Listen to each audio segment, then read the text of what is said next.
Alright, so you see the thumbnail, you know what we're going to talk about. We are talking about carbs, as in carbohydrates. What are they? Should we minimize them? Should we add more? What's the deal with carbs? So right off the bat, I want everyone to understand something fundamental to carbohydrates, which is basically they're all glucose with just extra stuff.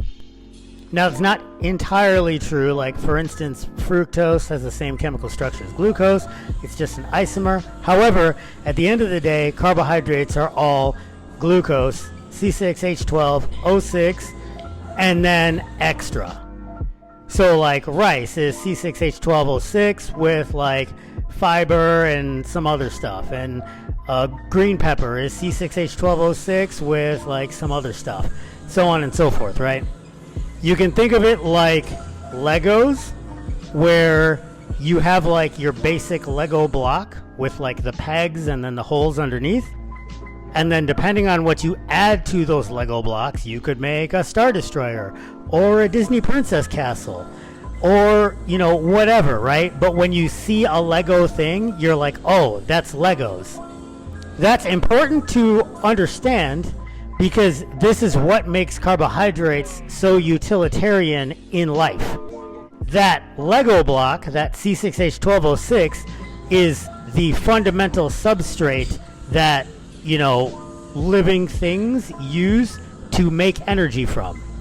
Now, it's still a little bit too big to fit in the cell, so typically we have to use enzymes to like bust that into pieces too. But that in of itself is what everything ultimately gets reduced to, so that our cellular mechanisms can understand that, oh, here comes some energy, or something we can use to make energy. Now, let's address the myth that you have to reduce carbs in order to lose weight, as in lose fat. Well, carbs, like protein, are 4 kilocalories per gram. So if you reduce carbs, you're going to reduce calories overall. And carbohydrates are also an energy substrate, kind of MRE, or built to use. But here's where we run into issues, right?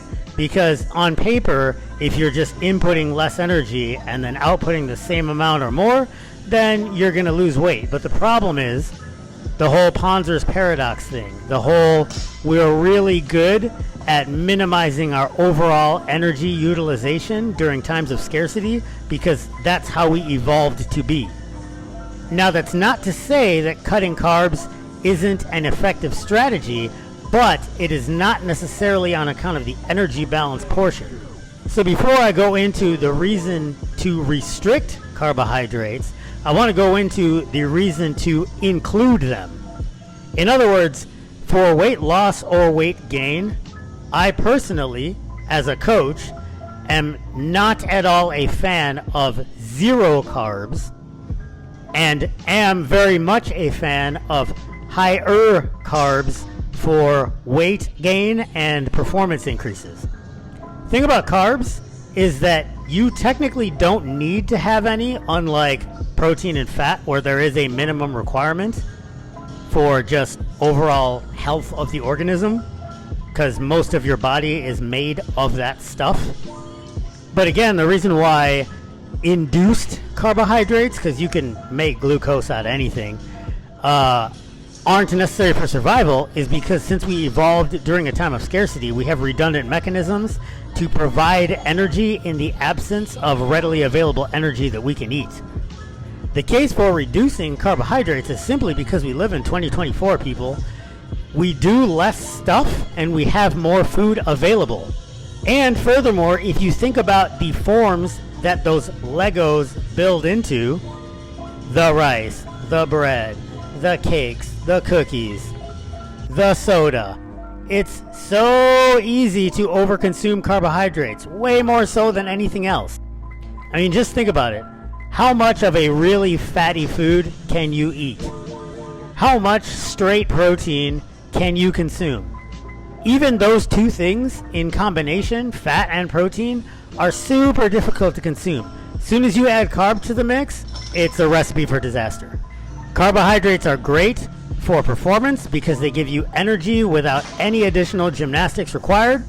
Carbohydrates are great for muscle growth because they have a built-in hormonal response and insulin response that contributes to anabolism, not to mention anti-catabolism. Carbohydrates are fantastic, but the case for restricting carbohydrates is a psychological one. If, like many modern people do, you have trouble controlling your appetite due to the overexposure of highly palatable, highly processed foods in your diet, it can make things a lot easier for you to manage psychologically if you cut out some of those carbs that are almost impossible to eat just one serving of at a time. If you can't control how much you eat of something, that might be the thing you need to restrict. Carbohydrates aren't inherently bad. In fact, they're generally good. They're a tool just like any other, but an improperly used tool can become really dangerous really quick. Thanks for watching.